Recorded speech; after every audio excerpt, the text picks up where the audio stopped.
I want to encourage anyone who is interested in nurse coaching, who is a nurse, who is out there, who's getting started in nurse coaching, and you're like, what am I going to do with this?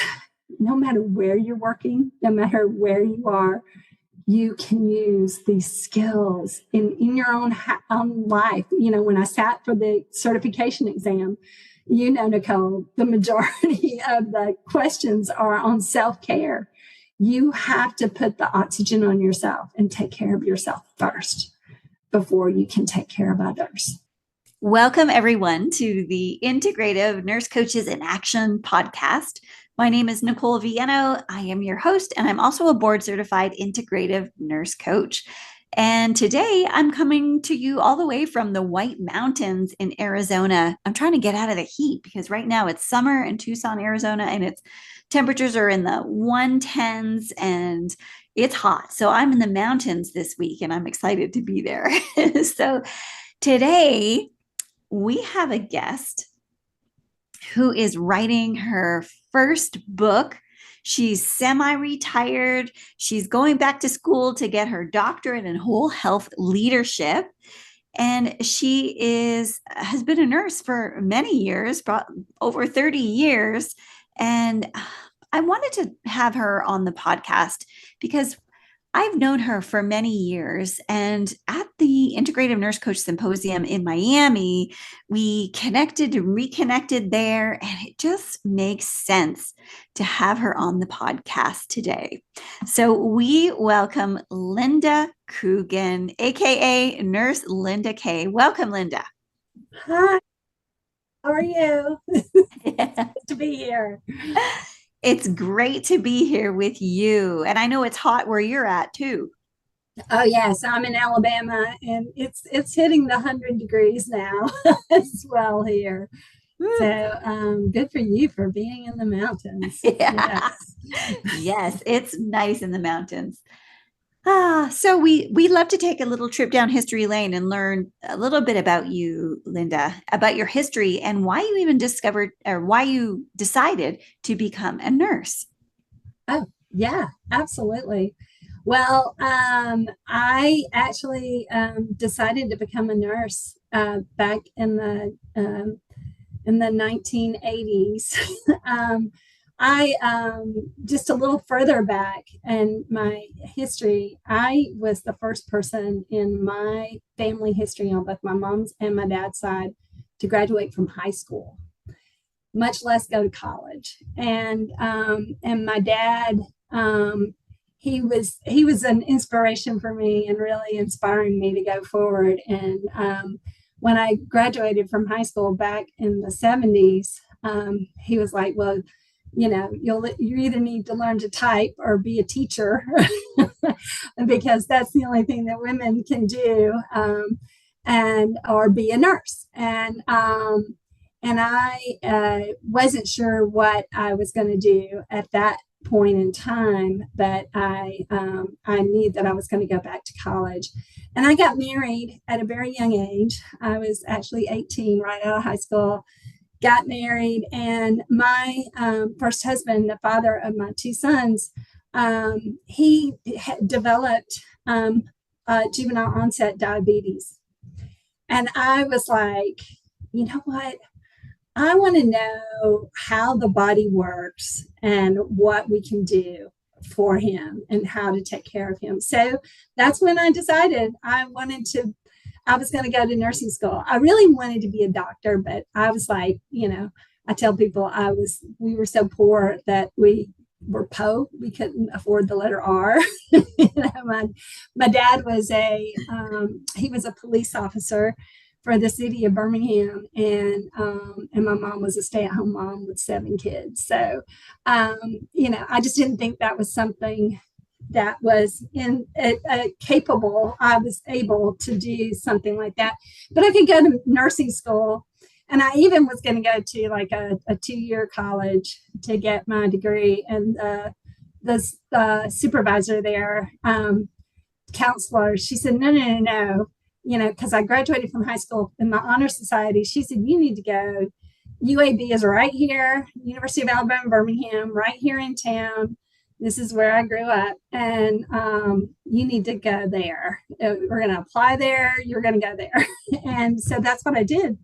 I went to the BSN program at UAB, and then when I graduated, I actually was honored.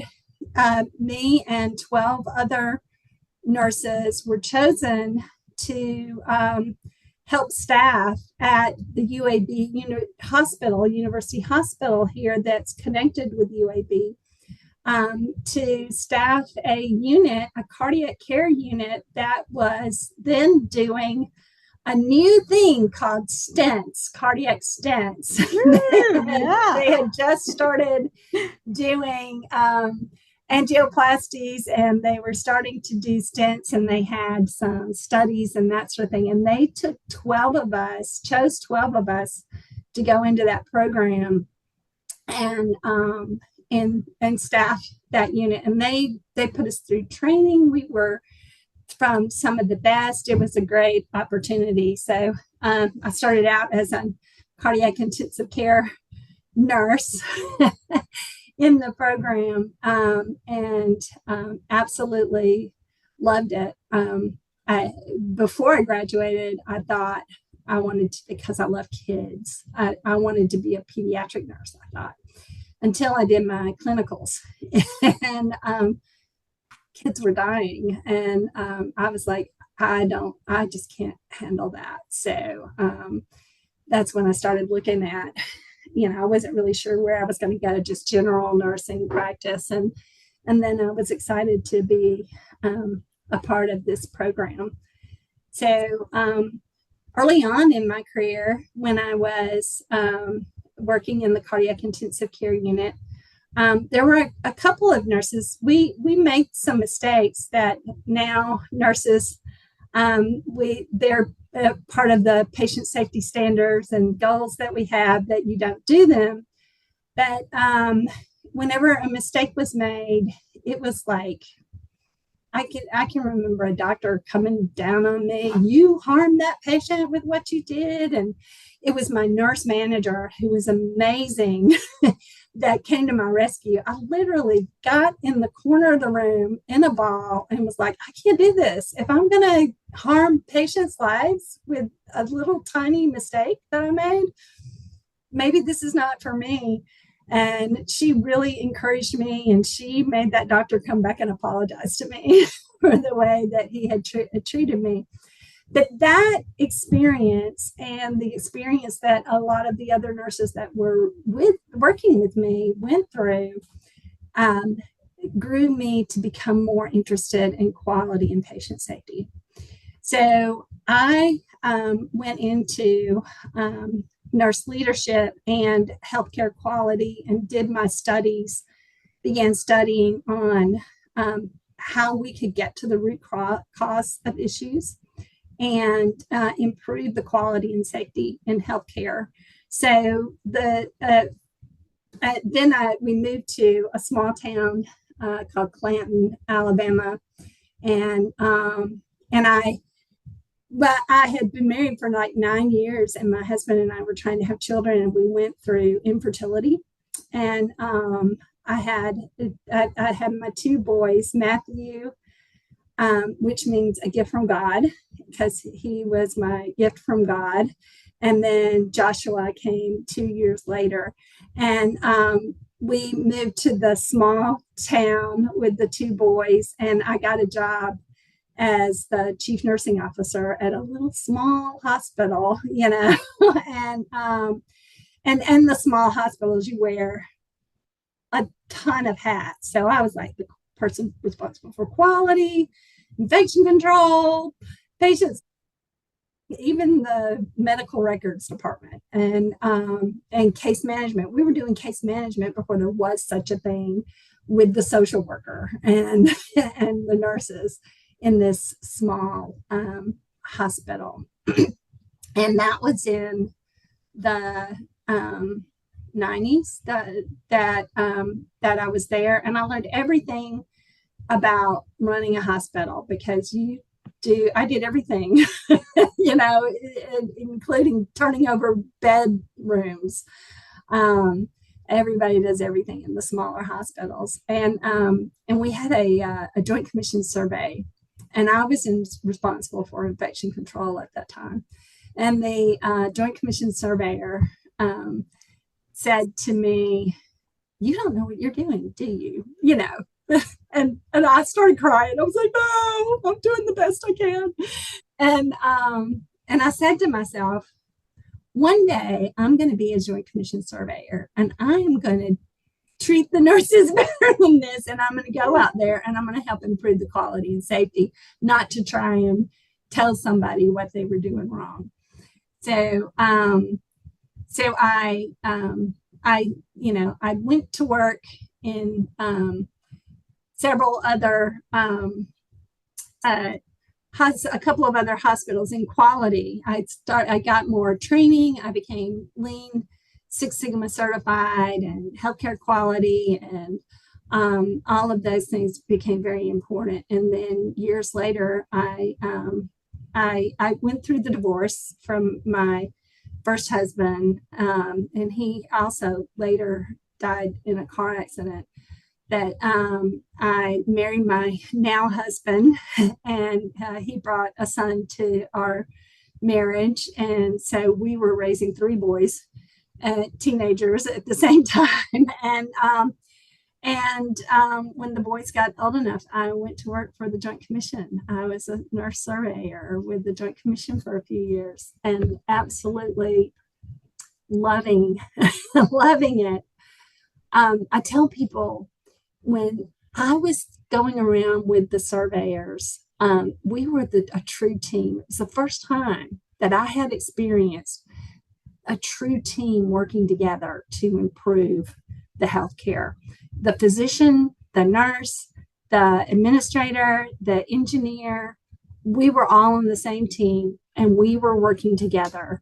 When we went into a hospital, we truly had the opinion of going in to help them to see where they needed to make improvements to improve the safety and quality of care for those patients. I've had so many people, and still today, when I tell people I worked for Joint Commission, I was a Joint Commission surveyor, to say to me that what? Why? You're the person we're afraid of. What? Why do you want to do that?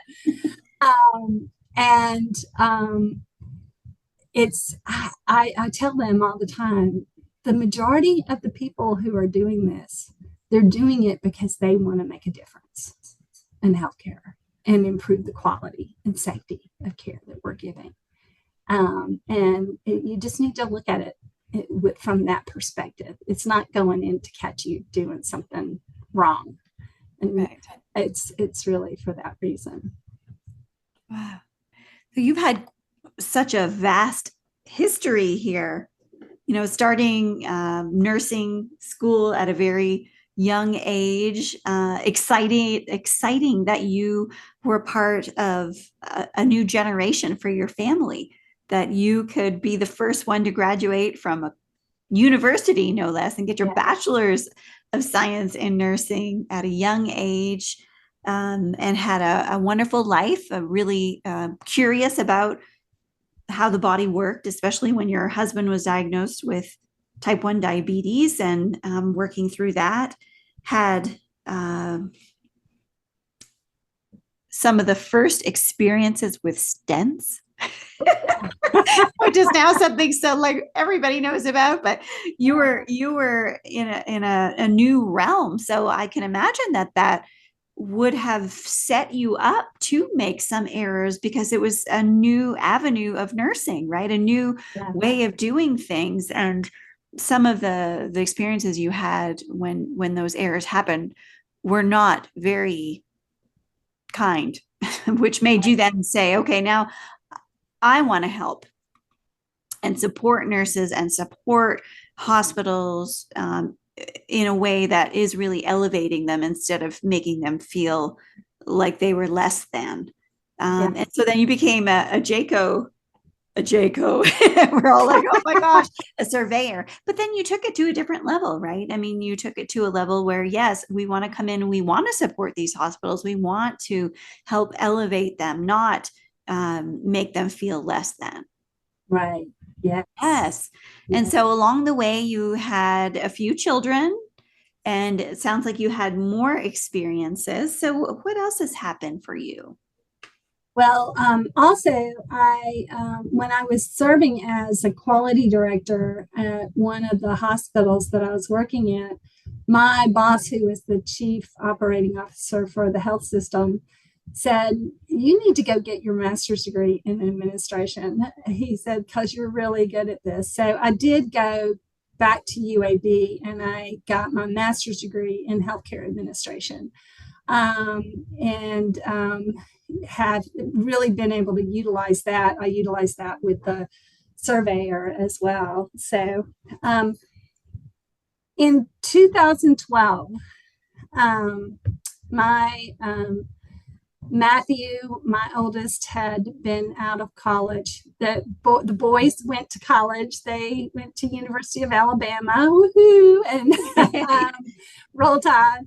And Matthew, he got his degree in sustainability and the environment. So there was a lot of looking at the environment and holistic approaches to healthcare. We had, as a family, my now husband Danny and his son David, that he brought to the marriage, who is also my son, you know. And that he's always been very bringing in healthier options into the home. And, you know, we don't need to be drinking these sodas, and we quit drinking sodas for him and that sort of thing. So we had delved a little bit in the nutrition part. And Joshua, in 2012, he was 22 years old and had just gotten out of school and had started his first career, his first job. He was working in for the local cable company, and he was the quality inspector. And I was like, "You go, son, you're working in quality, just like me. This is great. This is right." And Danny, my husband, and I was surveying a hospital in New York, and he had never been to New York. So we planned to go. We went up early the weekend before so that we could do a little New York trip before Monday morning. The survey team walked in and surprised the hospital. So we left on a Thursday before I was going to go with the survey team into the hospital in New York. And my son Joshua was at home. He was living back at home with us. And he had two of his friends over that were spending the night. And my home was broken into, and all three young men were murdered. Joshua was murdered with a single gunshot wound to his head as he lay sleeping in the home. And Matthew was driving my niece and his cousin to California. She was moving to California, and they were, I think, probably around the other side of Texas or Arizona when he got the news, or Joshua's girlfriend called him and said, "The police are at your house and they're saying somebody's been killed." And so Matthew called me and said, "Mom, police are at the house and they're saying somebody's been killed and you need to call the police department." I called, and they said, you know, they had to verify who I was. And then they said somebody was going to call me back. They couldn't tell me anything, that somebody was going to call me back. In the meantime, I called my sisters and stuff, and because they were saying it was all over the news that the police were at the house and all of this. And so they called me back, and I can remember I was sitting on the bed, and my husband was there with me in the hotel room, and the the the officer on the phone, he started with, Miss Coogan, I hate to have to tell you this over the phone. And I threw the phone down and started screaming to the top of my lungs. And my husband had to get the phone and talk to them. And they were the ones that told him that Joshua had been murdered. And then my husband went down to the lobby and told them what was going on, because he was afraid that they were going to think that he was harming me because I was screaming so loud. But you being a nurse, you know what those words mean. I've said it so many times, going in to tell people that their family members they've lost, not survived. We did everything we could. Or I hate to have to tell you this, but to say, I hate to have to tell you this over the phone. I knew what the next words were going to be out of his mouth, and I didn't want to hear it. I just threw the phone and screamed. And it was I told my husband, I said, call one of the other surveyors. I had the names of the other surveyors. There was another nurse surveyor there that was the lead surveyor for that team. And he called her. I had never met her before, and I don't even remember her name. I wish I could, hopefully one day she'll hear something, and because I want to tell her how much I appreciate, because she came and I was in shock. And she was, comforted me, and she comforted my husband, and she helped us get a flight home and all of those things, and just was exactly what I needed there, and what we both needed at that time. She stayed with us and everything, and I never have seen her since, and I don't even remember her name, but she was wonderful. I was so glad that the rest of that survey team was there at that time to be there with us. So I never went back to the Joint Commission after that. We went through the trial of the murderer. It took 2 years for us to actually go to court, and went through so much. And I joined a group called VOCAL, Victims of Crime and Leniency. And it was just on the news. I just heard it yesterday, but Miriam, oh my goodness, I forgot her last name, but Miriam Sheehan, the lady that started VOCAL here in Alabama, getting victims' rights in the trials and that sort of thing. She passed away last week. And that it's a group of other victims that are there for the victims going through the trial. And I learned so much about the court system when I was going through all of that. And the murderer was found guilty of 5 counts of capital murder. You get 1 count for every person that you kill, and he killed 3 people. And you get 1 count for committing murder during a robbery, and you get 1 count for killing 2 or more people at the same time.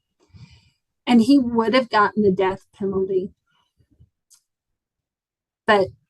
and this had never been done before.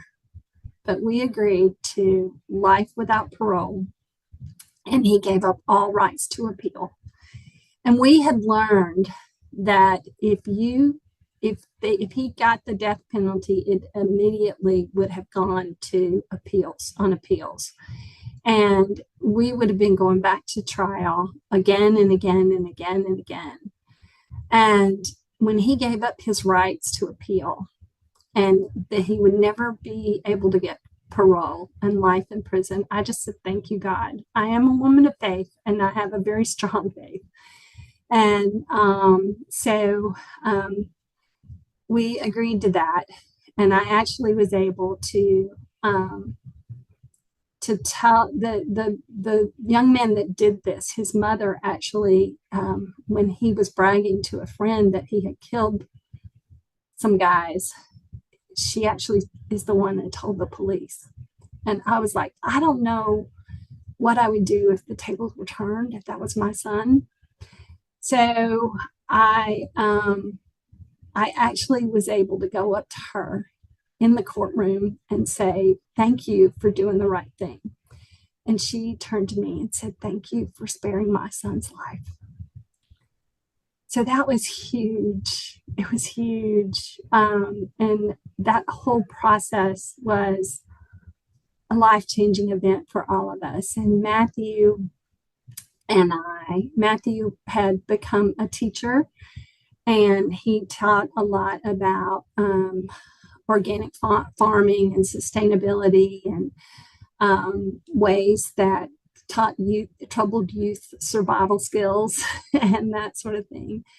And he said, Mom, there's this social and emotional learning program that is great for kids. And I saw Goldie Hawn on the Today Show. She had put together a program for yoga, meditation, and social and emotional learning for the kids.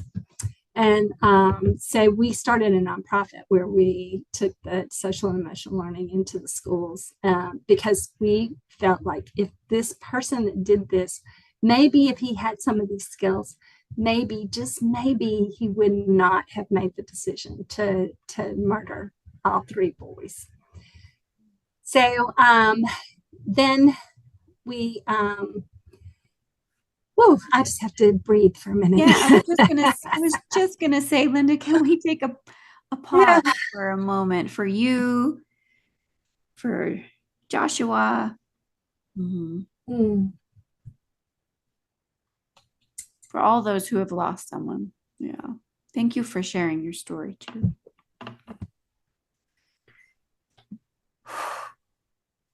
So that's important because it's what led me to nurse coaching. I had gone to work for a children's hospital, local children's hospital, and it was right next to UAB School of Nursing where I had gone to school. And I had a lot of alumni events that I was invited to, but I had never gone to any. I don't know why, I just never had. And one day I got an invitation, and I was at work, and it was going to happen at lunchtime that day. There was this lady who was a Nightingale Scholar.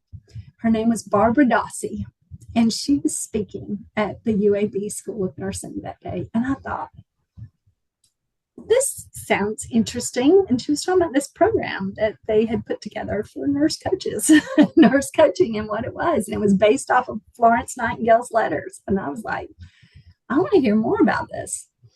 So I went over, and Barbie, as we know her, she did the talk. And I was like, wow, that program sounds exactly like what I am looking for, and what I've wanted to practice nursing forever, and how we can help so many people on their wellness journeys and stuff.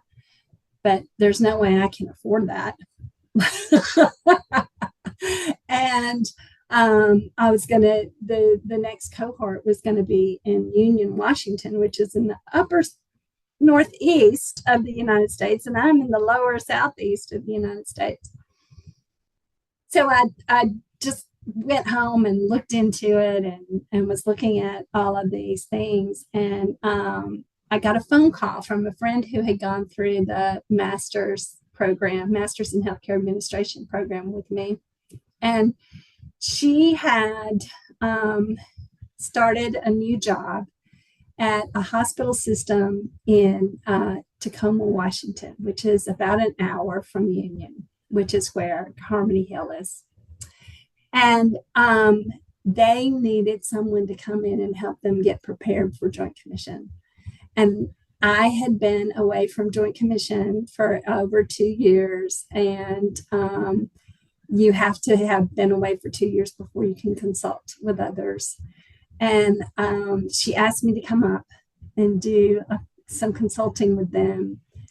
And I went in September, and the first cohort for the INCA program that I was in, I forget, it was in 2016 that I graduated, but I forget the number of the cohort that I'm in with the INCA program.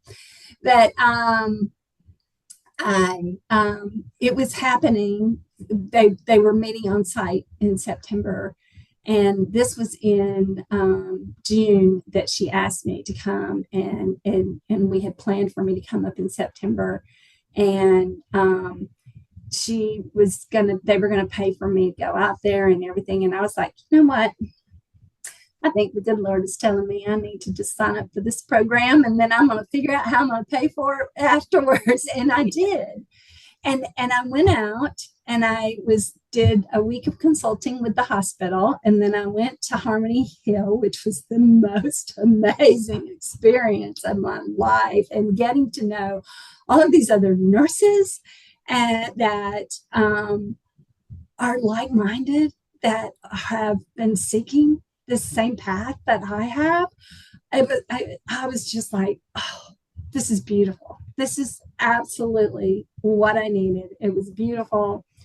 And then when I got home, they called me from that organization and asked me to sign a contract to be their Joint Commission consultant. And it was going to pay me enough money to be able to go through the program and not have to worry.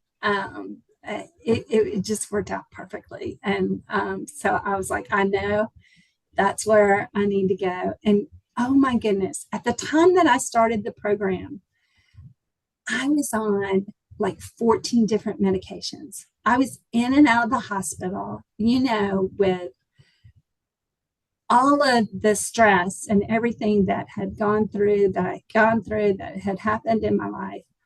I have been diagnosed with Hashimoto's thyroid, celiac disease, rheumatoid arthritis, all of the autoimmune diseases. And then I was taking medicine, and then the medicine I was taking was causing side effects that I had to take other meds for, and, antidepressants, all of these things that I was taking during that time, and in and out of the hospital, and asthma is another thing. I had a pulmonologist, a cardiologist, a internal medicine, a rheumatologist. It's like every kind of doctor in the world. And going through this program, and we coach each other, and I had the support of these nurses when we were together there and away from online with each other. It was so healing for me. I also went and I learned about Tai Chi for Health, which is a program that was designed by a physician, Dr. Paul Lamb, and he took the Tai Chi program and actually modified it so that it improves it's been proven that Harvard Medical School actually supports it, and the CDC and the areas on aging, to decrease arthritis pain, improve movements, and all of those things. I became a Tai Chi instructor. It was very helpful for me. And I was teaching some of my cohort nurses some of the Tai Chi moves, but it's just like yoga with the breathing, learning how to breathe, how to calm, how to meditate. And I went through some seminary where I learned about contemplative prayer. And I was like, contemplative prayer and mindfulness, meditation, awareness practices are all the same thing.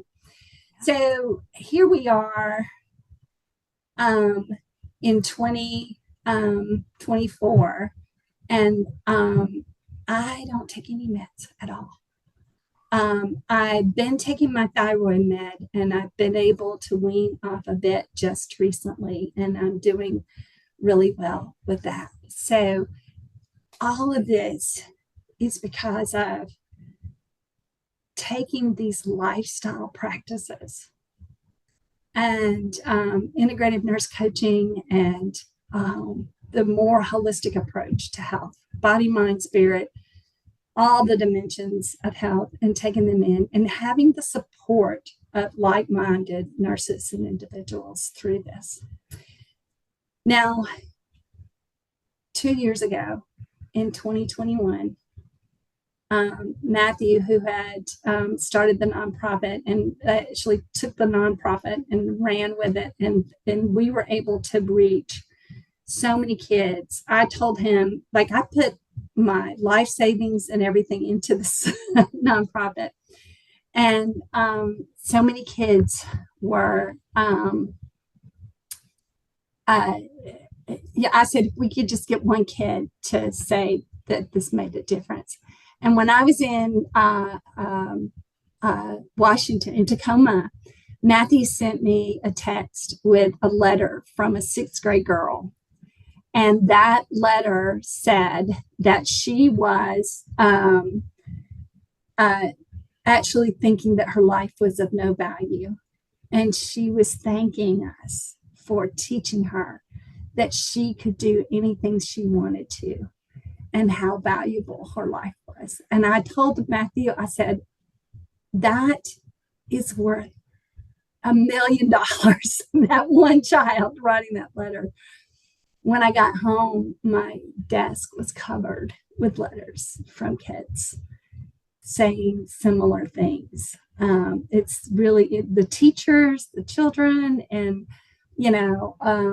other people have been impacted, and they put together social justice programs, and it's just been wonderful impact. And now I'm working with a friend of mine here in Bama Wellness Advocacy, where we're working for advocating health and wellness in the communities and the schools and that sort of thing.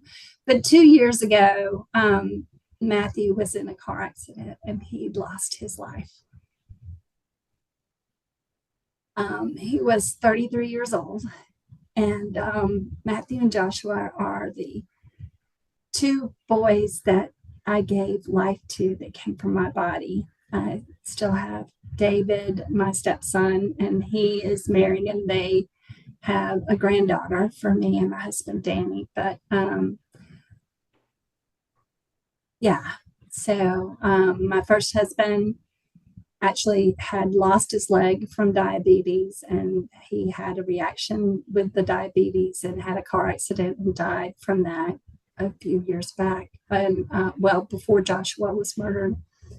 And then Joshua was murdered, and then Matthew died in a car accident. So all of them are gone. And I am so thankful that I have this nurse coaching program, these more lifestyle practices, all these people that are like-minded surrounding me. And what I've been able to do is to recognize the beauty of what I'm thankful for. I didn't think I could have children. We tried for 9 years. And God gave me 2 amazing young men. And both of those boys impacted so many lives in the time that they were here. Joshua for 22 years, Matthew for 33 years. And I thank God for every moment that we had with them. And that's what keeps me going. And I know that God kept me alive for a reason. And I want to encourage anyone who is interested in nurse coaching, who is a nurse, who is out there, who's getting started in nurse coaching, and you're like, what am I going to do with this? No matter where you're working, no matter where you are, you can use these skills in your own life. When I sat for the certification exam, Nicole, the majority of the questions are on self-care. You have to put the oxygen on yourself and take care of yourself first before you can take care of others. And then I just got accepted into the first ever doctorate of whole health leadership program. And I'm going to do my fellowship in integrative medicine. And it's another opportunity, just like when I got out of nursing school, to be a part of a new program going forward and helping to change the way that we practice healthcare.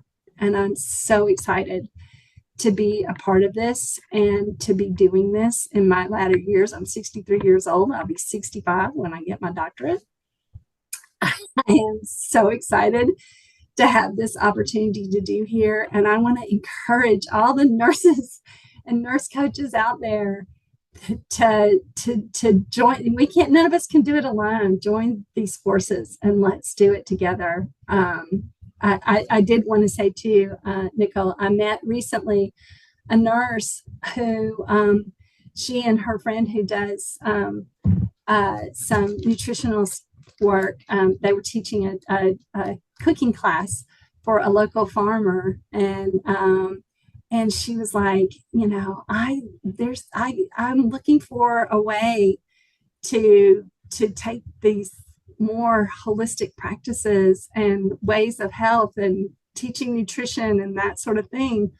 And the nursing career just doesn't allow me to do that. It doesn't condone that. And I was like, oh, yes, it does. There's this beautiful program. Yes, do that. And I started telling her about nurse coaching. And so I'm excited to start connecting her. So all of you out there, connect your friends, let them know, and take these skills wherever you're practicing. It's needed.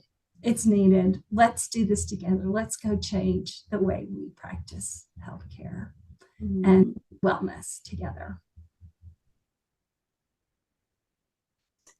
So many people out there could really benefit from learning different tools and skills. And, there's no better way to show up in the world than to do things that bring you joy and can support you, support me. I'm thinking to myself, I didn't know at the time how much it could support me, and how I show up in the world and help heal me in different ways. And it sounds like it has helped you in so many ways as well. Yes. Yeah. It's helped me in so many ways. I'm so thankful for this opportunity. And it's helped so many others. I mean, there's this lady now, Jackie Casillas with Banner Wellness Advocacy.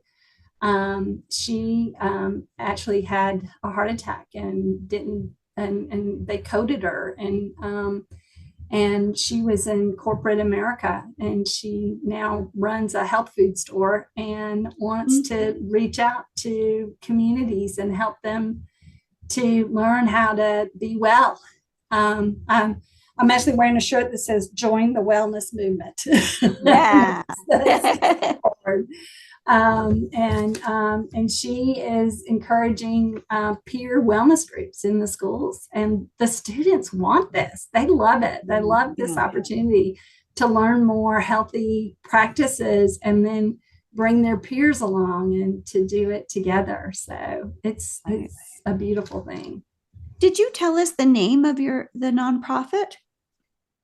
Well, the nonprofit that Matthew and I started is Aliquest Collaborative for Education, or it's acealabama.org, and they are focusing more now on the social justice programs and doing a lot of great work with that.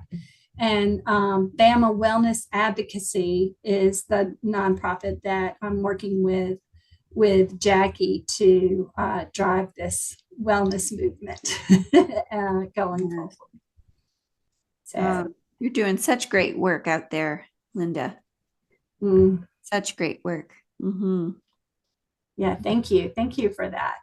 In the grieving process, and the best way to, and you never get over it. You have to go through it. And I'm in the process of writing, like you said, my first book.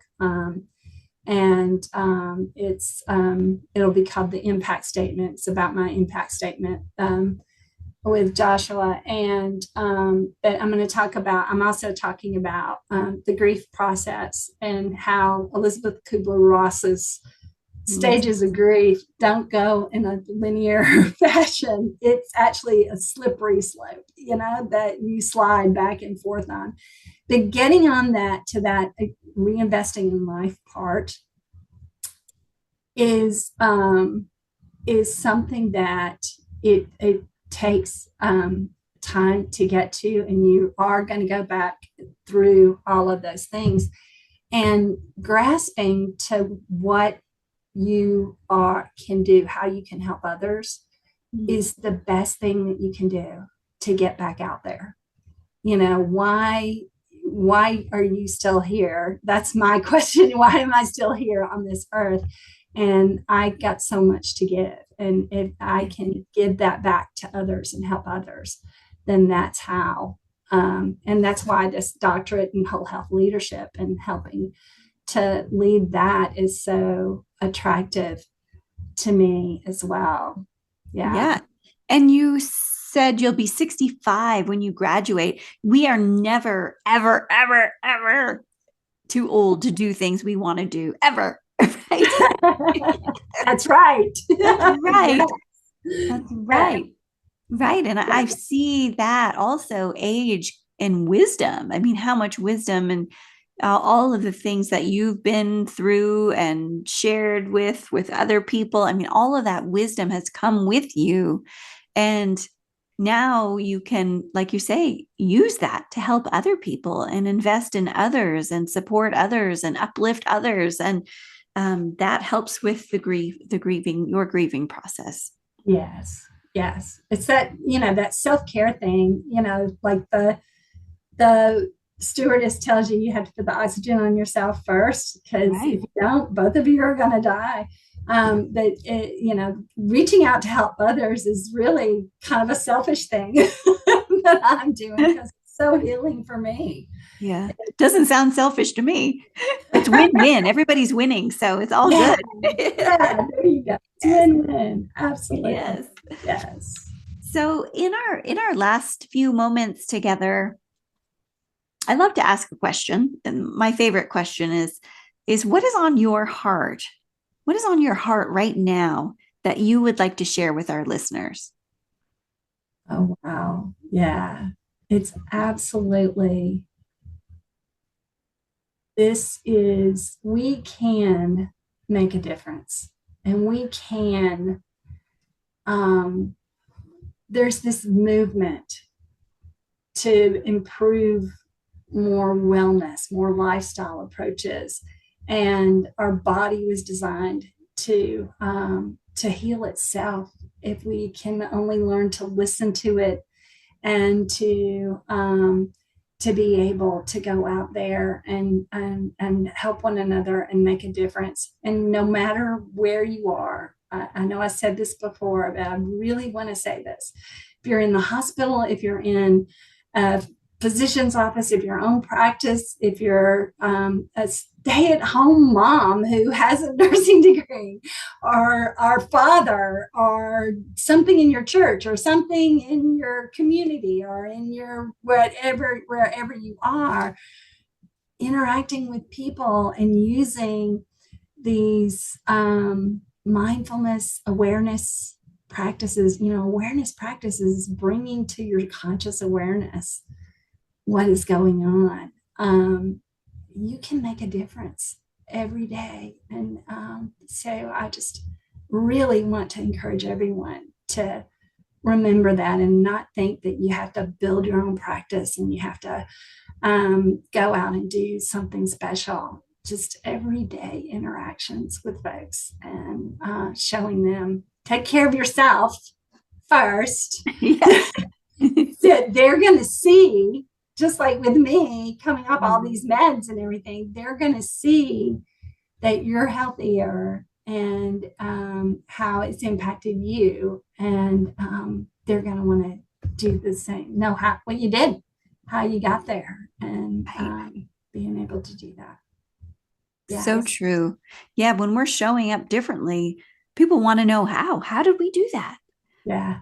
Yeah, it takes work, yes, and learning and growing and being exposed and some vulnerability and relearning and all of that. And yet, in the end, we're better for it.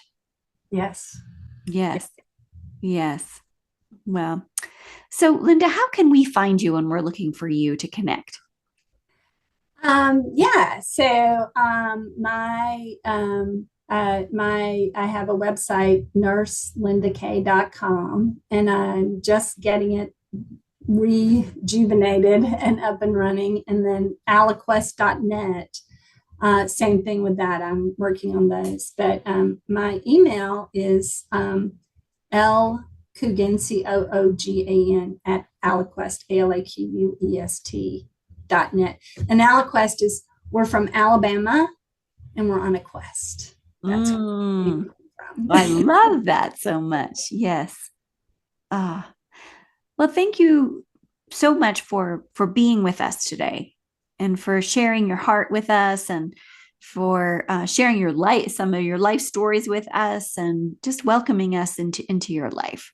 Oh, thank you, Nicole. Thank you so much for having me. And I'm so glad we reconnected at the Yes, conference. me Yes. too. And I'll be excited when your book comes out and definitely keep us in the loop on that. And we wish you all the best. Yes. Yes. You too. Thank you very much.